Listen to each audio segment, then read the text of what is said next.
കഴിഞ്ഞില്ല. അവർ ടണലുകൾ ഉണ്ടാക്കി, യുദ്ധത്തിന് വേണ്ടുന്ന സൗകര്യങ്ങൾ ഉണ്ടാക്കി, ആയുധപ്പുരകൾ ഉണ്ടാക്കി. അവരെ നിയന്ത്രിക്കാൻ ഇവർക്ക് കഴിഞ്ഞില്ല. അതുകൊണ്ട് ഹിസ്ബുള്ള ഇപ്പോൾ ശക്തമായ രൂപത്തിൽ റോക്കറ്റ് വിക്ഷേപിച്ചു കൊണ്ടിരിക്കുമ്പോൾ ഇസ്രായേൽ പറയുന്നു ഇത് അപകടമാണ്, ഇത് അപകടമാണ്. ഇപ്പോ അവസാനത്തെ യുദ്ധം 20 മിനിറ്റിനുള്ളിൽ 500 റോക്കറ്റുകളാണ് ഹിസ്ബുള്ള ഇസ്രായേലിന് നേരെ വിട്ടത്. പക്ഷേ ഇസ്രായേലിനറിയാം അതെങ്ങനെ പ്രതിരോധിക്കണമെന്ന്. അതുകൊണ്ട് ഒരാളപായം പോലും റിപ്പോർട്ട് ചെയ്യാതെ, ഒരു മനുഷ്യന്റെ പോലും ജീവൻ എടുക്കാതെ, ഇസ്രായേലിന് ഒരു രൂപത്തിലുമുള്ള ആഘാതമുണ്ടാകാതെ ആകാശത്തു വച്ചു തന്നെ അതിനെ നിർവീര്യമാക്കുന്ന സുന്ദരമായ ചില നിമിഷങ്ങളാണ് ഇസ്രായേൽ ലോകത്തിന് സമ്മാനിക്കുന്നത്. എന്നിവ ഇസ്രായേൽ സംഘർഷങ്ങൾക്ക് 7 പതിറ്റാണ്ടിന്റെ പഴക്കമുണ്ട്. ഇതിന്റെ ഏറ്റവും ഒടുവിലെ സംഭവമാണ് ഗസ കേന്ദ്രീകരിച്ച് പ്രവർത്തിക്കുന്ന ഹമാസും ഇസ്രായേലും തമ്മിൽ യുദ്ധത്തിൽ എത്തി നിൽക്കുന്ന പുതിയ സാഹചര്യം. ഗസയിൽ നിന്ന് ആയിരക്കണക്കിന് റോക്കറ്റുകൾ ഇസ്രായേലിന്റെ പ്രദേശത്തേക്ക് പതിച്ചെന്ന വാർത്തകൾക്ക് പിന്നാലെയാണ് പശ്ചിമേഷ്യൻ മേഖലയിൽ ആകെ ആശങ്കയ്ക്ക് വഴി തുറന്നുകൊണ്ടുള്ള യുദ്ധകാഹളം മുഴങ്ങുന്നത്. ഹമാസ് പ്രവർത്തകർ ഇസ്രായേലിലേക്ക് കടന്നുകയറി ആക്രമണം നടത്തിയെന്നാണ് പുറത്തുവന്ന ആദ്യ റിപ്പോർട്ടുകൾ. പിന്നാലെ ഇസ്രായേൽ തിരിച്ചടിച്ചു. ഹമാസും ഇസ്രായേലും യുദ്ധപ്രഖ്യാപനം നടത്തുകയും ചെയ്തു. സംഘർഷങ്ങളിൽ ഇതിനോടകം തന്നെ നിരവധി പേർ കൊല്ലപ്പെട്ടതായാണ് പുറത്തുവരുന്ന വിവരം. ലോകരാഷ്ട്രങ്ങൾ ഉൾപ്പെടെ ആക്രമണങ്ങളെ ഇതിനോടകം തന്നെ അപലപിക്കുകയും ചെയ്തിട്ടുണ്ട്. പലസ്തീനിയൻ സായുധ സംഘം ഹമാസ് റോക്കറ്റുകളുടെ ഉത്തരവാദിത്വം ഏറ്റെടുത്തു. അധിനിവേശത്തിന്റെ ഭാഗമായി നടക്കുന്ന എല്ലാ ക്രൂരതകൾക്കും അന്ത്യം കുറിക്കാൻ തങ്ങൾ തീരുമാനിച്ചുവെന്നും ഹമാസ് സേന അറിയിച്ചിട്ടുണ്ട്. ഓപ്പറേഷൻ അൽ അക്സ ഫ്ലഡ് പ്രഖ്യാപിച്ച് 20 മിനിറ്റുകൾക്കുള്ളിൽ തന്നെ 5000 റോക്കറ്റുകൾ വിക്ഷേപിച്ചു എന്നാണ് ഹമാസ് അവകാശപ്പെട്ടത്. 1967 അറബ് ഇസ്രായേലി പ്രശ്നങ്ങൾ ആരംഭിച്ചതിനു ശേഷം ഇസ്രായേലിന്റെ കൈവശമുള്ള വെസ്റ്റ് ബാങ്ക് പരിസരത്ത് ഇത്രയും അധികം നാശനഷ്ടങ്ങൾ ഉണ്ടായത് ഇപ്പോഴാണെന്നാണ് വിലയിരുത്തപ്പെടുന്നത്. ഇസ്രായേൽ പലസ്തീൻ പ്രശ്നങ്ങളുടെ ചരിത്രം ഒന്ന് പരിശോധിക്കാം. 1-ാം ലോക മഹായുദ്ധത്തിൽ ഓട്ടോമാൻ സാമ്രാജ്യം തകർന്നതോടുകൂടി ജൂതരും അറബികളും താമസിച്ചിരുന്ന പലസ്തീൻ ബ്രിട്ടീഷുകാരുടെ നിയന്ത്രണത്തിലായി. ബ്രിട്ടൻ അവിടെ ജൂത പൈതൃക ഭൂമിയാക്കി മാറ്റി. അതോടുകൂടി രണ്ട് വിഭാഗവും തമ്മിലുള്ള പോര് ശക്തമായി. 1920-40 കാലഘട്ടത്തിൽ ഹിറ്റ്ലറുടെ നേതൃത്വത്തിൽ ജർമ്മൻ നാസികൾ ചെയ്ത കൂട്ടക്കൊലയുടെ കാലത്തായിരുന്നു പലസ്തീനിലേക്ക് വലിയ തോതിലുള്ള ജൂത കുടിയേറ്റത്തിന് സാക്ഷ്യം വഹിച്ചത്. പിന്നാലെ ഭൂപ്രദേശത്ത് ജൂതരും അറബികളും തമ്മിലുള്ള തർക്കം രൂക്ഷമായി. 1947 പലസ്തീനെ രണ്ടായി മുറിക്കാൻ ഐക്യരാഷ്ട്രസഭ വോട്ടെടുപ്പിലൂടെ തീരുമാനിച്ചു.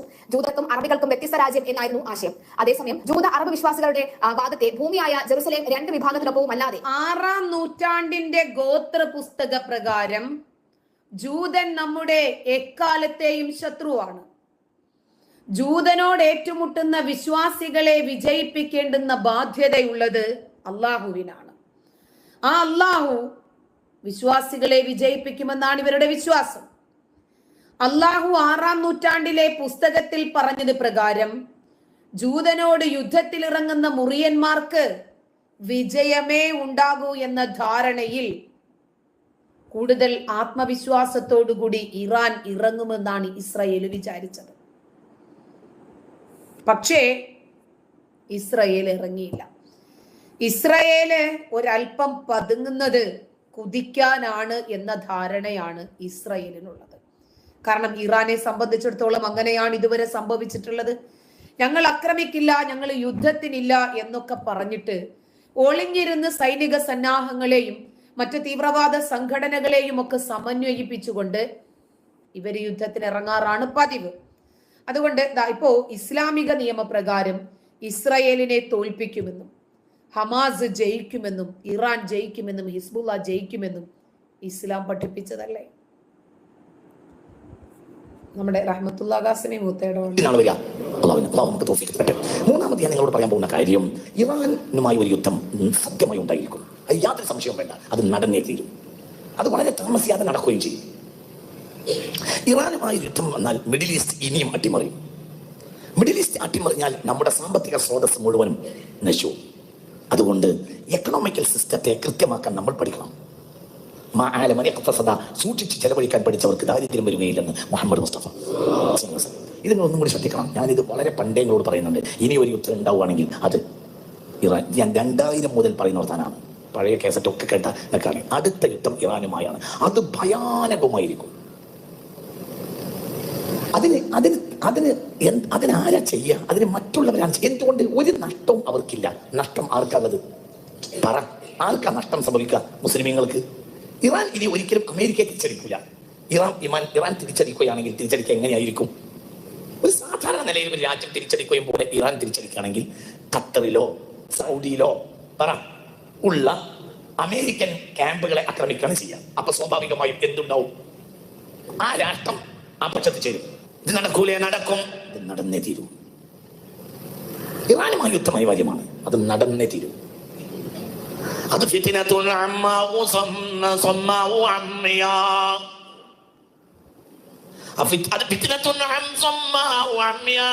അത് കണ്ണില്ലാത്തയും കാതില്ലാത്തയും യുദ്ധമായിരിക്കും. മനുഷ്യരാശി ഇന്നുവരെ കണ്ടതിൽ വെച്ച് വലിയ യുദ്ധം സംഭവിക്കും. അതിന് ഇനി കാലതാമസമില്ല, സംഭവിച്ചിരിക്കും, സംഭവിക്കും. അല്ലാഹു നമ്മളെ കാക്കട്ടെ. ഇത് ആരോട് ചോദിച്ചാ പറയുന്നത്? ഇത് മുത്തുനബി പറഞ്ഞ മുത്ത് മുഹമ്മദ് മുസ്തഫ. ഞാൻ കുറെ കാലങ്ങളായി നിങ്ങൾ കുറെ കാര്യങ്ങൾ പറയാറുണ്ട്. അതങ്ങനെ തന്നെ നടക്കാറുണ്ട്. അതൊരു കവടി നേരത്തെ പറയുന്ന വർത്താനല്ല. അതങ്ങനെ സംഭവിക്കൂ. അതിന്റെ രീതി അങ്ങനെയാണ്. അതിന്റെ രീതി കണ്ടാൽ അങ്ങനെയാണ്. അത് അങ്ങനെ വരൂ. അള്ളാഹു നമ്മളെ കാക്കട്ടെ. അത് സംഭവിക്കും. അത് സംഭവിക്കും. സംഭവിച്ചത് കഴിഞ്ഞാൽ ഇനി മിഡിൽ ഈസ്റ്റിൽ ഒരു യുദ്ധം ഉണ്ടായാൽ ഒരിക്കലും എക്കണോമിക്കൽ സിസ്റ്റം നേരെ നിർത്താൻ കഴിയൂല. അത് ഏറ്റവും ബാധിക്കുക കേരളത്തിനെയാണ്. അനാവശ്യമായ ഷോപ്പിങ്ങുകളിൽ പെണ്ണുങ്ങളെ നിയന്ത്രിക്കണം. ഇന്നത്തെ നമ്മളെ സാധ്യത ഇപ്പോഴും നമ്മളെ പെണ്ണുങ്ങൾക്ക് മനസ്സിലായിട്ടില്ല. ഇതിനേക്കാൾ വലിയൊരു വിപത്താണ് നീ പറയാൻ പോകുന്നത്. അതായത് ഒരു കല്യാണം ഉണ്ടായി എന്ന് സങ്കല്പിക്കുക. ഒരു കല്യാണം ഉണ്ടായാൽ ആ കല്യാണത്തിന് പുതുവസ്ത്രം തോന്നാം. അത് അങ്ങനെ തന്നെയല്ലേ പറയും? അത് അടുത്ത ആഴ്ച പിന്നെ കുടുംബത്തിൽ വേറെ കല്യാണം ഉണ്ടായാൽ വേറെ തുടങ്ങാം. കല്യാണങ്ങൾക്ക് ചേഞ്ച് വന്നിട്ടുണ്ട്. അതായത് എന്റെ കുട്ടിക്കാലത്ത് ആ കല്യാണം എന്ന് പറഞ്ഞാൽ ഒരുമിച്ച് ഭക്ഷണം കഴിക്കാനുള്ള അവസരമാണ്. കാരണം മര്യാദക്ക് ഭക്ഷണം ഇല്ല. വേഷപ്രധാനമല്ല, ഭക്ഷണ പ്രധാനമാണ്. അതായത് ഒരു കല്യാണത്തിന് പോകുന്നത് തിന്നാനാണ്. ഇദ്ദേഹം ചില സമയമൊക്കെ വളരെ ബുദ്ധിപൂർവമുള്ള കാര്യങ്ങൾ പറയും കേട്ടോ. ഇദ്ദേഹം പറയുന്നത് എല്ലാം നമ്മളിങ്ങനെ തമാശയായിട്ട് തള്ളിക്കളയാറില്ല. കാരണം മറ്റ് ഒരു മൗലവിമാരും പറയാത്ത ചില നഗ്ന യാഥാർത്ഥ്യങ്ങൾ ഈ മനുഷ്യൻ പല സന്ദർഭങ്ങളിലും തുറന്നു പറഞ്ഞിട്ടുണ്ട്. ആരെയും ഭയക്കാതെ തനിക്ക് സത്യമെന്ന് തോന്നുന്ന കാര്യങ്ങളെ ഇദ്ദേഹം പറയാറുണ്ട്. അത് എത്ര മണ്ടത്തരമായാലും എത്ര ബുദ്ധിപൂർവമുള്ള കാര്യമായാലും. ഇറാനും ഇസ്രയേലും തമ്മിലുള്ള യുദ്ധം അനിവാര്യമാണ് ഖുർആനിക നിയമപ്രകാരം. അങ്ങനെ ഇസ്രയേലിനെ ഇറാൻ പരാജയപ്പെടുത്തണമെന്നതും ഖുർആനിന്റെ നിയമമാണ്. ഇറാന്റെ ആളുകളുടെ മനസ്സിൽ അള്ളാഹുവിനെ കുറിച്ചിട്ടുള്ള വിശ്വാസത്തിന്റെ ആധിക്യം ഇട്ടുകൊടുക്കുകയും ഇസ്രായേലിലെ സൈനികരുടെ മനസ്സിൽ അള്ളാഹു ഭയം ഇട്ടുകൊടുക്കുകയും ചെയ്യും. അതും ഖുർആൻ പറഞ്ഞതാണ്. അതും സംഭവിക്കണം. തന്നെയുമല്ല, ലോകം മുഴുവനും പിടിച്ചടക്കണ്ടേ? ബാലു അണ്ണൻ പറഞ്ഞതുപോലെ നമുക്കിവിടെ വലിയ ദൗത്യമുണ്ട്. നമുക്ക് വിശ്രമിക്കാനായിട്ടില്ല. ലോകം മുഴുവനും ഇസ്ലാമിക രാജ്യമാക്കുക എന്ന ദൗത്യം നമ്മൾക്കുണ്ട്. അതുകൊണ്ട് ജ്യൂസ് ജൂതന്റേത് കുടിച്ചു കുടിച്ച് ജെറുസലേം നമ്മളുടേതായില്ലേ? അതുപോലെ കാഫിറുകൾ അടക്കി ഭരിച്ചിരുന്ന ലെബനൻ അള്ളാഹുവിന്റെ കൊടി ഉയർത്തിയില്ലേ നമ്മള്? കോൺസ്റ്റാന്റിനോപ്പിൾ പിടിച്ചെടുത്ത് ഇസ്താംബുൾ ആക്കി. അവിടെയും അള്ളാഹുവിന്റെ ശബ്ദം മാത്രം മുഴങ്ങണം. അള്ളാഹു വലിയവനാണ്, അള്ളാഹു അക്ബർ. അതെ, അതും ചെയ്തു. പിന്നെ നമ്മുടെ ഏറ്റവും വലിയ മികവും കഴിവും എന്ന് പറയുന്നത് ഹാഗിയ സോഫിയയാണ്. അതും നമ്മൾ പിടിച്ചെടുത്തു. ഇനി നമ്മൾ എന്തെല്ലാം പിടിച്ചെടുക്കാൻ കിടക്കുന്ന? സ്വേച്ഛാധിപതിയായ ഷെയ്ഖ് ഹസീനയെ ഇറക്കി. അവിടെ നിന്ന് കാഫിറുകളെ എത്ര മൃഗീയമായിട്ടാണ് കൊല്ലുന്നതും ബലാത്കാരം ചെയ്യുന്നതും, കുഞ്ഞുങ്ങളെ അടിച്ചു കൊന്ന് കെട്ടിത്തൂങ്ങുന്നതും, മൃതശരീരം തലകീഴായി കെട്ടിയിട്ടിട്ട് ഫുട്ബോൾ തട്ടുന്നത് പോലെ തട്ടിക്കളിക്കുന്നതും, തട്ടുന്നവൻ അറിയുന്നില്ല ഞാനും ഇവനെ പോലെ പച്ചയായ മനുഷ്യനാണെന്ന്. അതൊക്കെ കണ്ടിട്ട് അള്ളാഹു ആകാശത്തിരുന്ന് ചിരിക്കുവാണ്. ഇവന്മാരെ കൊണ്ട് തോറ്റു, ഇവന്മാരെന്റെ ശരിയായ അടിമകൾ തന്നെ. അള്ളാഹുവിനിപ്പോ ഒരു സംശയവും ഇല്ല. പിന്നെ നമ്മുടെ ഗോത്ര നേതാവ് കാണിച്ചു തന്ന യുദ്ധവും കൊള്ളയടിയും പെണ്ണുപിടിയും ബലാത്സംഗവും ഇതിനൊക്കെ നമുക്ക് അനുവദിച്ചു തന്നില്ലേ? നബി തന്നെ ഖൈബർ യുദ്ധ സമയത്ത്, ഖൈബർ കൊള്ളയടി സമയത്ത് യുദ്ധമല്ല, സഫിയയെ കൊണ്ടുവന്നിട്ട് ബലാത്സംഗം ചെയ്ത് നമുക്ക് കാണിച്ചു തന്നില്ലേ? അബു അയ്യൂബ് അൻസ്വാരി എന്ന് പറയുന്ന പ്രവാചകന്റെ അനുചരന്റെ സാന്നിധ്യത്തിലാണ് പ്രവാചകൻ അത് ചെയ്തത്. ഈ സഫിയയുടെ പിതാവിനെയും ഭർത്താവിനെയും സഹോദരങ്ങളെയും നാട്ടുകാരെയും മുഴുവനും കൊന്നൊടുക്കിയിട്ട് അവിടെയുള്ള സ്ത്രീകളെയും കുട്ടികളെയും ഒക്കെ പിടിച്ചുകൊണ്ട് വന്നിട്ട് ആ സഫിയയോട് ചെയ്ത കലാപരിപാടി ലോകം എന്നും ഓർത്തു വെക്കും. അതുപോലെ 2030 ഈ കേരളത്തിലും ഇസ്ലാമിക കൊടി നമ്മൾ പൊക്കും.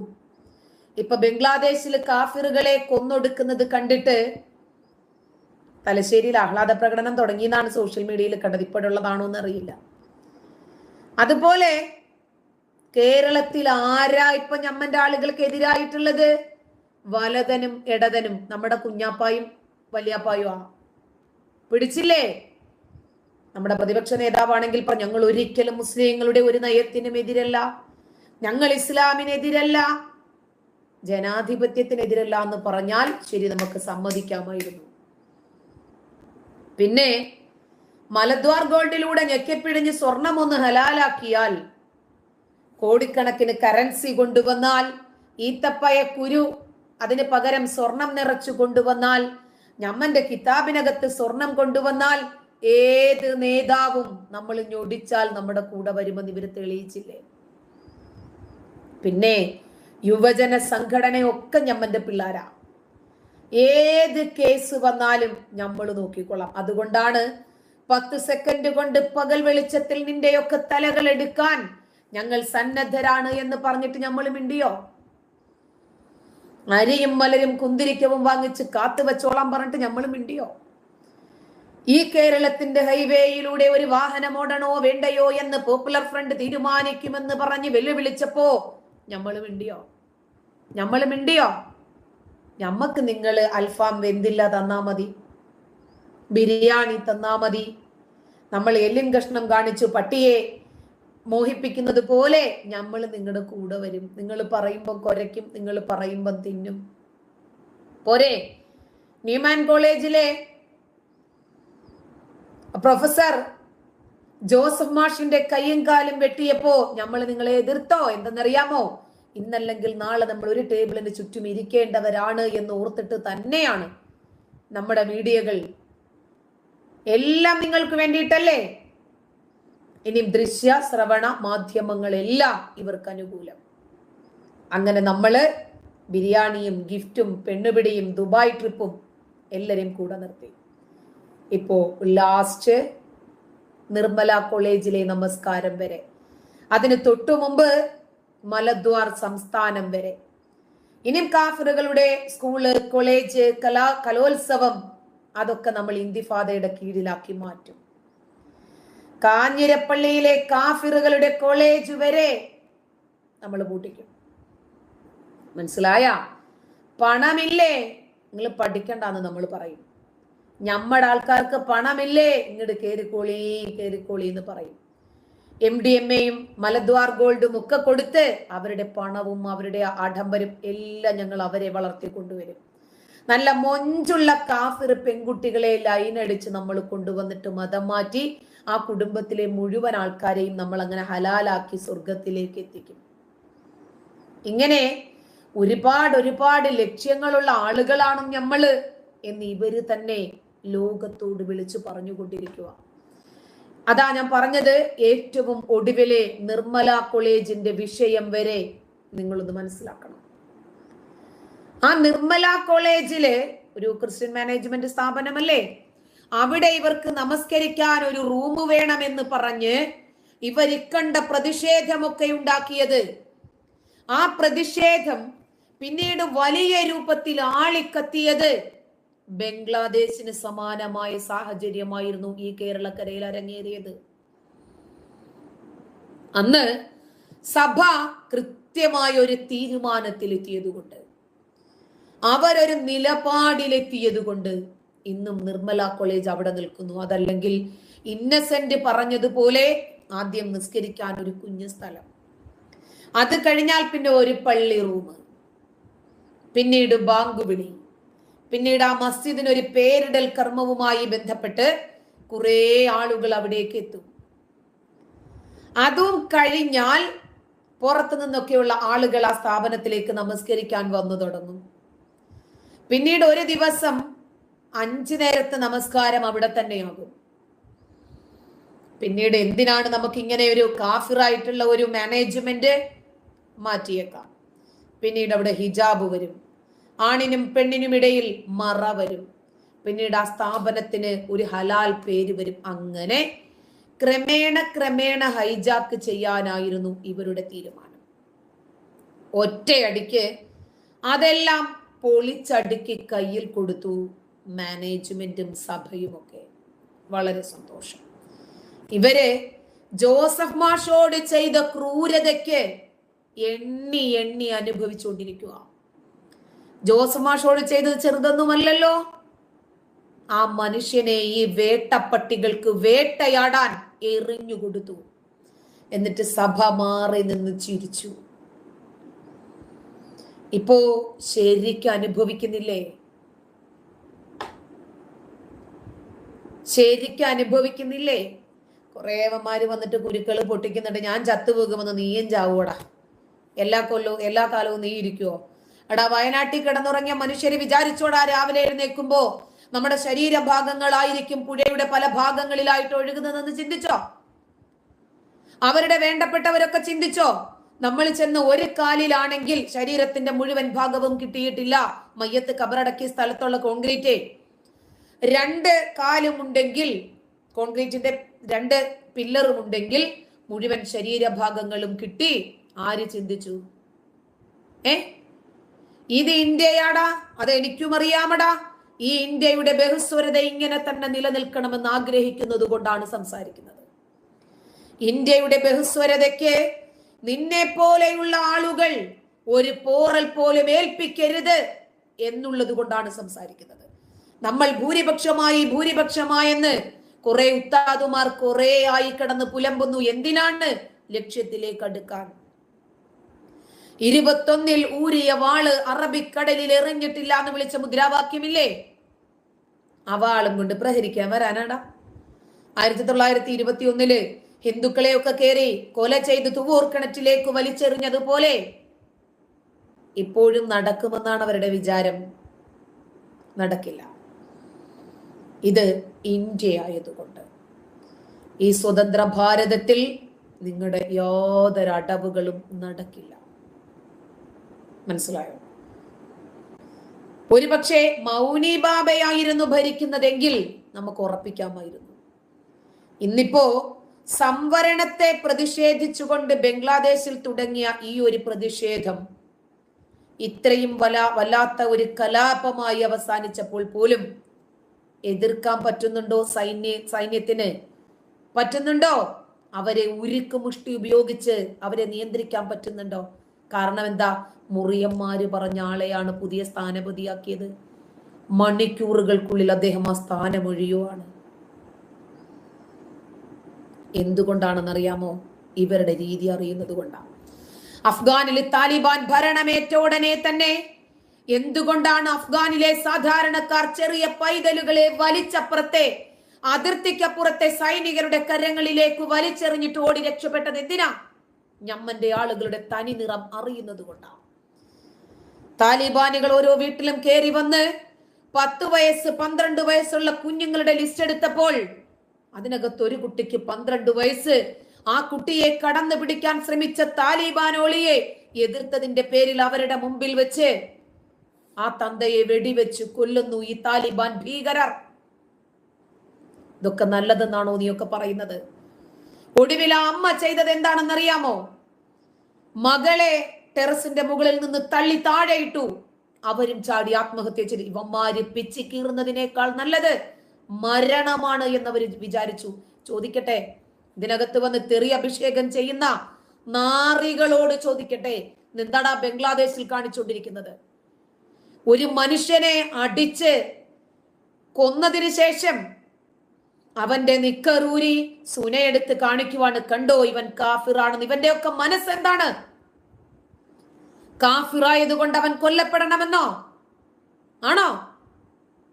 കാഫിറായതുകൊണ്ട് അവന് ആഗ്രഹങ്ങളില്ലേ? സ്വപ്നങ്ങളില്ലേ?